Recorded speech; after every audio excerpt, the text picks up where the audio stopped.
My wife betrayed me. I found out about it from her text messages where she asked him to ride her, and when I filed for divorce, my parents took her side.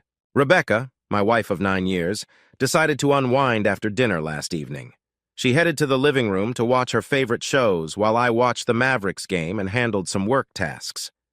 By the time I checked on her at 1 a.m., she had finished 2 bottles of wine and was asleep on the couch. Just as I was about to bring her to bed, her smartwatch buzzed with a message. It read, "Ha ha, I can't do that, my partner would freak out." Intrigued, I tapped on it and found a conversation between Rebecca and a man I know, Alan. Alan isn't a close friend, but we've known each other since our teenage years. We've shared beers and played basketball together for years. We nicknamed him Coat Keeper because he always held everyone's jackets during our teenage brawls. I scrolled up the chat on her watch. From what I could see, he initiated the conversation unless she deleted some messages. There was a lot of flirting and winking, but nothing overtly cheating until last night when she started asking him for sex while intoxicated. My eyes widened in disbelief. She mentioned how much she had always wanted him, assured him nobody would find out, and claimed she was excellent at keeping secrets. I don't know her phone passcode, so I couldn't dig deeper. I took her to bed and then sat in the kitchen stunned until I fell asleep. I woke up at 630 for work, but I couldn't face the day. I slumped over the wheel of my work truck and then went back inside to grab a half-finished whiskey bottle, mixed it with soda, and walked along the abandoned railway line nearby. Sitting beneath a train bridge, seething with rage, I tried to make sense of everything. What should I do now? After reading those messages, I can't bear to look at her or talk to her. My heart feels like it's been pierced by a dagger. Seeing her beg like that has dissolved any love I had for her. I want to ghost her, to never speak to her again. The line, "am great at keeping secrets," haunts me. Who is she? The question is, how far should I dig into this rabbit hole? Honestly, I have no interest. I'm just done. I've never felt so let down and disappointed in my life. I've given her so much, both personally and as a partner. I loved her deeply and believed she represented goodness, which, by extension, reflected on me. Knowing she is a backstabbing snake makes me feel tainted as well. I feel worse than I did yesterday. It's like discovering that a mentor you looked up to, who gave you life lessons, turned out to be a pedophile or rapist. Your entire perception of yourself and your identity collapses. I'm rambling now. I apologize. We live in my parents' house, which they moved out of 7 years ago to live in a retirement village. When they pass, the house will be mine, but I don't want to stay here for long. My soon-to-be ex-wife won't get her hands on it when we divorce. So, what's my next move? I could kick her out and say nothing. I even considered asking my friend, a locksmith, to change the locks today subtly. I could come up with an excuse about the doors breaking, and as long as I'm around, she wouldn't care. Once the locks are changed, I could lock the front door, lure her outside, and then lock her out. But that seems juvenile and not quite right. I really don't know what to do. Right now, I'm staring at a bottle, feeling like my life has been ripped apart. As for that jerk Alan, he definitely knew what he was doing. I'll be seeing him soon, and he will be holding his face instead of Coates. To cool off, I went to a friend's house and threw the alcohol away. Her texts have been asking where I am because my work truck is still in the driveway. I got a lift to work and told her the truck had engine trouble. Tonight, I'll make my move. Update. Thanks to everyone who reached out after my initial post. I truly appreciate it. Yesterday, after posting, 2 dog walkers saw me and came over to check on me as I clearly looked distressed. Talking to them helped calm me down. I threw away the alcohol, called a friend, and he invited me to his place to cool off. He told me where the spare key was since he was at work. Our small town of around 250,000 people isn't very spread out. Once I arrived, I sat on his couch trying to calm down. Rebecca texted and called me multiple times in the morning, asking where I was and what was going on because my work truck was still in the driveway and I was nowhere to be seen. She seemed to buy my text about the engine trouble, so I got a ride to work. She just responded with an okay. Around 7:00 p.m., when my friend returned from work, I told him everything that had happened and asked for his opinion. I also asked him not to tell anyone about Alan as I didn't want Rebecca to be tipped off. I would deal with him later. By that, I mean exposing his true nature. Knocking him out won't help right now. For those saying he did nothing wrong, he messaged my wife first and was flirtatious. Why is he texting my wife in the first place? They barely know each other. My friend convinced me to keep a low profile and see what I could find out. I also spoke with a lawyer and started exploring my options. Around 8:00 p.m., he brought me home, and by then, I was exhausted. The adrenaline had worn off, leaving me drained. Rebecca immediately started asking questions about work as soon as I walked through the door. She claimed she had found my large flask in my lunch bag in the front seat and sensed something was wrong. I was too tired to lie. Yes, something is wrong. Last night, when I was putting your drunk self to bed, a message popped up on your smartwatch. I read it along with all the others. You're a disgusting cheat. I want nothing more to do with you. I couldn't be bothered to pretend anymore. Her demeanor shifted from confrontational to a terrified child in seconds. She started crying, and I just turned away to head upstairs to shower. Good at keeping secrets, huh? Begging that little rat for sex, huh? Yep, I read it all. She was still sobbing when I came out, seated on the top step, and the excuses started immediately: how she was drunk, weak, had never done anything like that before, how he messaged her first, and it meant nothing.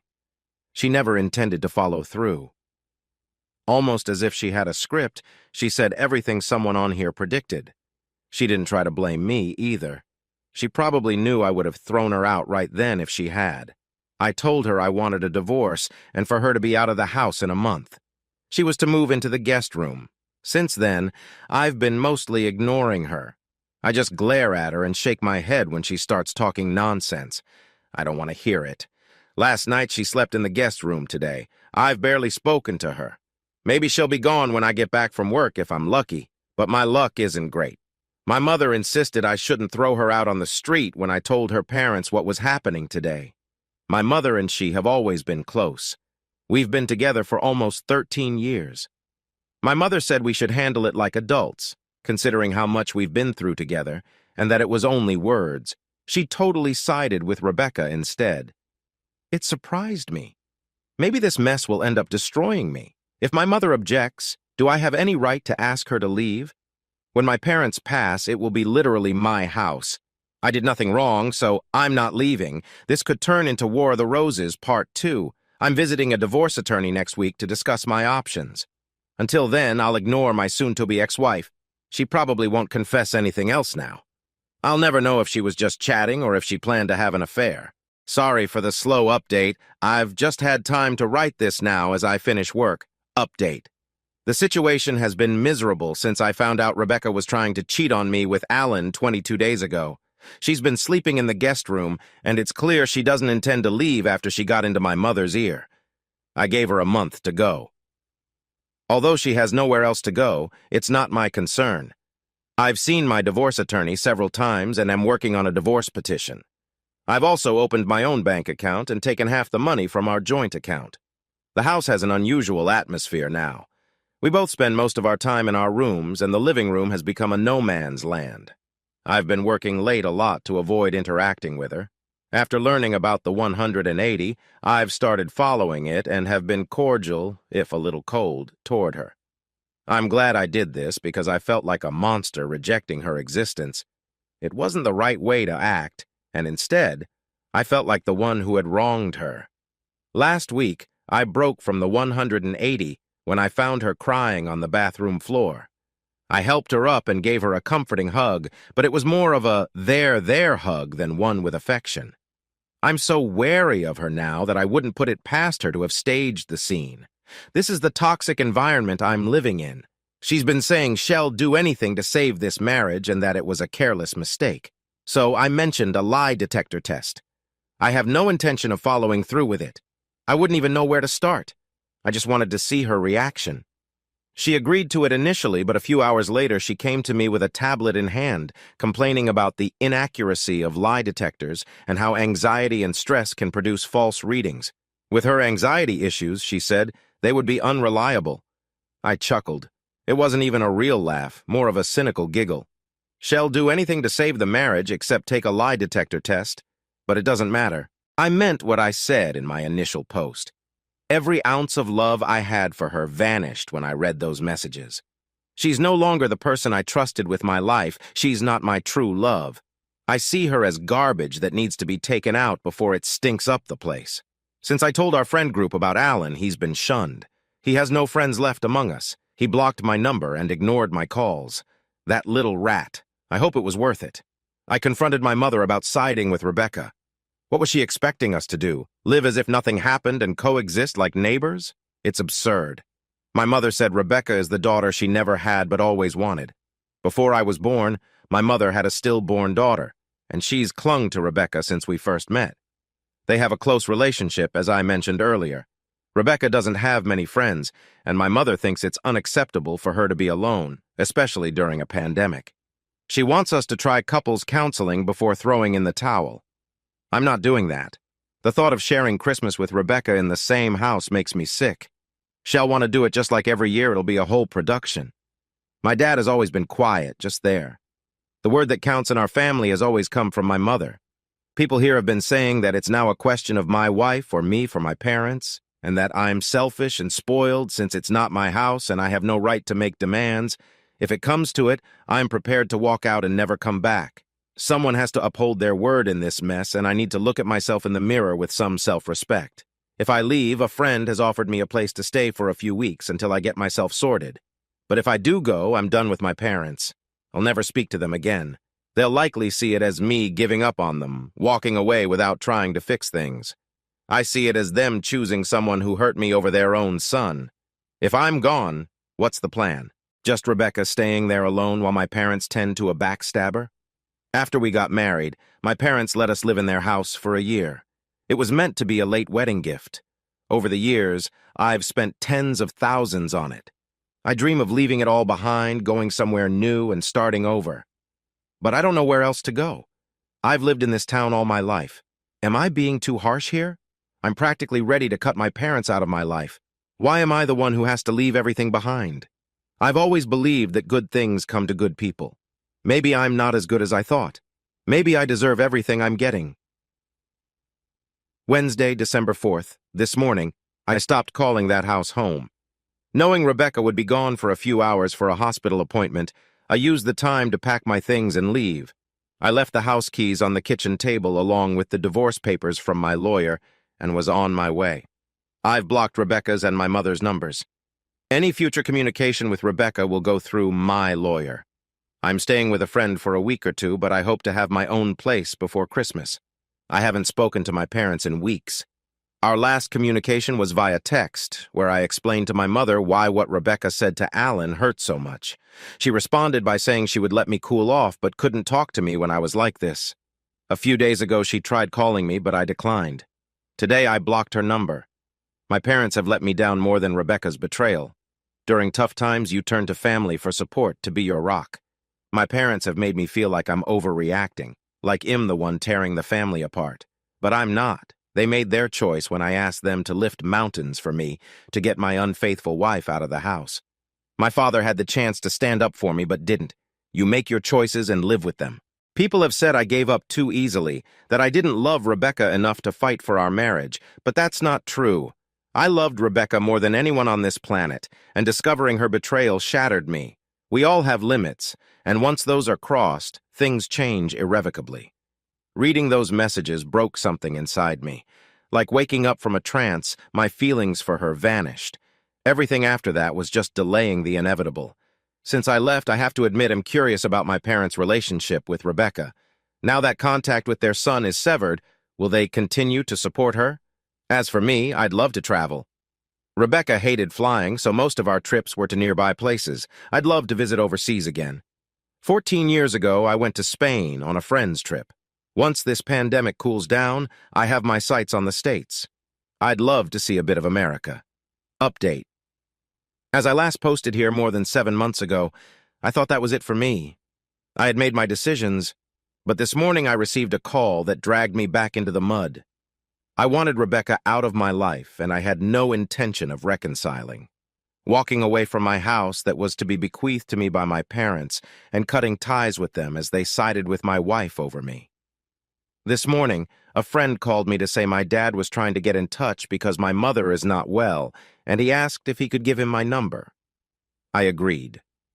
My dad called to tell me Mom is in the hospital, stable but not great. He was the most emotional I've ever heard him. He said Mom really wants to see me and asked if I'd meet him at the hospital. I agreed, and we set a time. I couldn't focus at work and eventually went home. Now I'm anxious, wondering if I made the right decision. I feel like I'm walking into a burning building, blind and unsure where the exits are. Why does she want to talk to me now? Has she had a change of heart? It seems unlikely. Is Rachel going to be there? I don't want to see her. I still resent what my parents did and how they sided with my unfaithful wife. Despite my hesitation, it'll go. I need closure. I'm climbing the walls, feeling anxious and out of control. Any advice would be much appreciated. Sorry for the late update. I've been trying to process what happened. I did end up visiting the hospital on Wednesday night. I almost backed out at the last minute, but I needed closure. When I pulled into the hospital parking lot, I felt paranoid, half expecting Rachel to jump out. My dad tried to hug me at the door, but it felt awkward, so I turned away. I told him I would leave if Rachel was there, and he assured me she wasn't. We went to Mom's ward. Seeing her so frail was terrifying. She had a severe black eye, bruises, and purple yellowing on one side of her face. She fell and broke 2 ribs, shattered her elbow, and hit her head. She seemed dead until she saw me. She said she missed me and wasn't sure she would ever see me again. I told her she could have contacted me if she really wanted to. We talked about her fall, how she was down for a few hours before my dad found her, and how she wanted to mend our relationship. I mentioned Rachel and that I had filed for divorce, but she was either ignoring the letters or not getting them. I asked if Rachel still lived in the house. Mom said she did, and Dad looked uncomfortable. I turned away in disgust. Mom started saying Rachel is lost without me and not in good health. I realized nothing had changed. She just wants things back to the way they were. I told her I don't want the house. She said it's my house and always will be, but it means nothing to me now. I stayed for less than an hour. Before I left, I said I might be in touch, but not to expect a call anytime soon. Dad asked if I would stay in touch with him. I said I would. Right or wrong, I'm not sure. Time will tell. My feelings were erratic when I got home, but I'm glad I went. I couldn't help but think of Rachel and what she once meant to me. The past 8 months have been a blur. Now that I'm gone, I have to admit that the nature of their relationship interests me. Are my parents going to keep supporting her now that their son is out of the picture? I'd love to travel. Rebecca hated flying, so most of our trips were local. I'd love to visit overseas again. 14 years ago, I went to Spain with friends. Once this pandemic cools down, I have my sights on the States. I'd love to see a bit of America. Update. As I posted 7 months ago, I thought I was done here.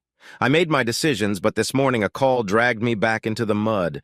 I wanted Rebecca out of my life, but I had no intention of reconciling. Walking away from my house that my parents intended to bequeath to me and severing ties with them because they sided with my wife over me. This morning, a friend called to say my dad was trying to reach me because my mother is not well and asked if he could give him my number. I agreed. My dad called to tell me my mom is in the hospital, stable but not great. He was the most emotional I've ever heard him. He said my mom really wants to see me and asked if I'd meet him at the hospital. I agreed, and we set a time. Sorry for the late update. I've been trying to process what happened. I did end up visiting the hospital on Wednesday night. I almost backed out at the last minute, but I needed closure. When I pulled into the hospital parking lot, I felt paranoid, half expecting Rachel to jump out. My dad tried to hug me at the door, but it felt awkward, so I turned away. I told him I would leave if Rachel was there, and he assured me she wasn't. We went to Mom's ward. Seeing her so frail was terrifying.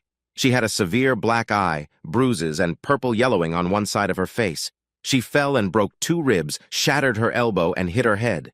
She seemed dead until she saw me. She said she missed me and wasn't sure she would ever see me again.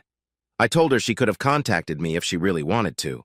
We talked about her fall, how she was down for a few hours before my dad found her, and how she wanted to mend our relationship. I mentioned Rachel and that I had filed for divorce, but she was either ignoring the letters or not getting them. I asked if Rachel still lived in the house. Mom said she did, and Dad looked uncomfortable. I turned away in disgust. Mom started saying Rachel is lost without me and not in good health. I realized nothing had changed. She just wants things back to the way they were. I told her I don't want the house. She said it's my house and always will be, but it means nothing to me now. I stayed for less than an hour. Before I left, I said I might be in touch, but not to expect a call anytime soon. Dad asked if I would stay in touch with him. I said I would. Right or wrong, I'm not sure. Time will tell. My feelings were erratic when I got home, but I'm glad I went. I couldn't help but think of Rachel and what she once meant to me. The past 8 months have been a blur. Now that I'm gone, I have to admit that the nature of their relationship interests me. Are my parents going to keep supporting her now that their son is out of the picture? I'd love to travel. Rebecca hated flying, so most of our trips were local. I'd love to visit overseas again. 14 years ago, I went to Spain with friends. Once this pandemic cools down, I have my sights on the States. I'd love to see a bit of America. Update first, in terms of the divorce from Rebecca, I am now in the home stretch. She signed the divorce papers and the legalities remain. She messaged me through my dad, saying she felt she could fix things, but now realizes she cannot and needs to move on for her well-being. She apologized for not letting me move on. I appreciate her sense of reality. She claimed she would move out of the house when she could get on her feet and didn't want anything in the divorce.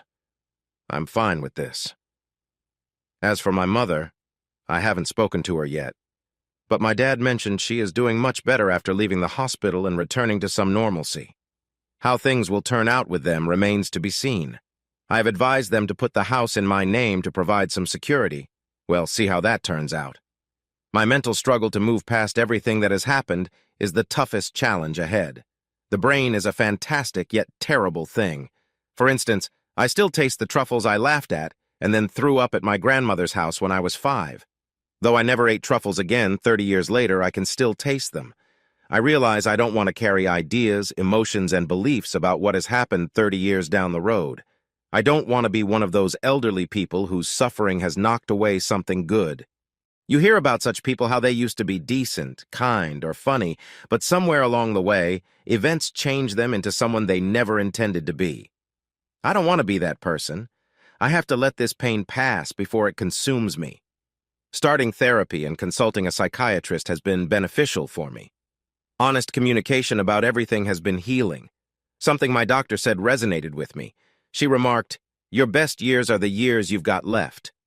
What I believe she meant was that the past is gone, and apart from your thoughts, it doesn't exist. The here and now does, however, and you can choose to live in a past that isn't real to anyone else except you, or make the most of it. I will try to remember this when I am down. I wanted to travel, and that is finally happening. A friend promised to accompany me. We have a trip to Los Angeles for a week at the start of October. I'm truly excited about it. I've always wanted to visit Los Angeles in the fall. It brings to mind the movie You've Got Mail. This trip is just the beginning of my adventures. Memories of adventures I experienced overseas should abound in my later 30s. That's the plan. For the first time in what seems like a very long time, I wake up with hope in my heart and a spring in my step. If this isn't progress, I don't know what is. Hello. I thought it would be appropriate to offer one last update and wrap things up here because it has been a year since I shared my story. I am officially divorced. It feels like a weight has been lifted, but it also marks the end of over 30% of my life. About a month ago, after visiting a friend, I saw Rachel for the first time since last January while walking into a store in the town center. As I was stepping in, she was opening the door to leave. We made eye contact. Even though we were both wearing masks, I recognized her immediately. She said something I couldn't understand, and we just looked at each other for a few seconds before I went inside. A wave of extreme gloom washed over me as I browsed the store, and I had to stop to gather myself. It proves that one glance can take you back to square one. Do I miss her? Not really. I miss the person I thought she was, but if she ever existed, that person is gone. Still, I don't wish her harm or suffering, not at all. I refuse to carry hatred in my heart any longer. In the long run, it would only burden me. A friend's girlfriend told me she was convinced she spotted Rachel outside a pub a couple of years ago, all over another guy. She never told my friend or me because she didn't want to interfere and wasn't sure it was her. It irritates me because I could have done something years ago with that knowledge. Though it's not definitive, I could have found out if she was out that evening and saved myself a lot of pain down the road. I now understand why I never liked her. One of the reasons we planned a trip to Los Angeles in October was because travel restrictions between the USA and UK were expected to ease in September for fully vaccinated passengers. Unfortunately, that has been pushed to November 8th, casting our plans in doubt. My friend can't take time off from work until the new year, so if I go, I'll have to go alone, which is disappointing. Still, I am keen on spending the new year with him. I need to give it more thought. This pandemic has thrown many curveballs, so I can't complain or claim surprise. Still, I'll make it happen somehow. Regarding my parents, I struggle with total disinterest. No matter how hard I try, I doubt it will change. My dad has tried to mend the relationship, but I no longer care. It sounds harsh, but it's the reality. In my last post, I mentioned wanting them to list the house in my name. Although I was annoyed at the time and tried to establish some control, I don't care about the house anymore. Living in the house from Nightmare on Elm Street would be preferable to living there. Nothing would change unless it becomes a time-traveling house or undoes what they did. It's just the sad result of their choices. Please don't forgive a cheater, to anyone considering it. You're flogging a dead horse. Don't become the person frantically trying to extinguish flames set by your unfaithful partner as they happily reignite them. Having gone through everything that has transpired and reading a lot of infidelity support groups in the past year, I feel stronger than ever. If you don't cut your losses, you're in for a world of hurt. Sort of a related story, but at the beginning of the year, I had a terrifying incident. I cut the back of my pant leg on a metal dumpster at work. I didn't realize it had resulted in a cut until I got home and felt strange going to bed. Around 2 in the morning, I woke up with pulsing in my leg, feeling deathly sick, seeing double, and experiencing vertigo. Alternating between a strong fever and chills, I called an ambulance, which they said would take 2 hours. I was hyperventilating and panicking. Then, for some reason, I just stopped feeling terrified. I realized I might die, and everything got simple and peaceful. I've been thinking about it a lot lately. When I consider betrayal and adultery, I see great similarity. You have to accept that what you had is gone. It's long gone. Fighting an unwinnable war is pointless. Is the suffering worth it? I don't think so. Once you accept that it's over, things become clearer. That's just my perspective.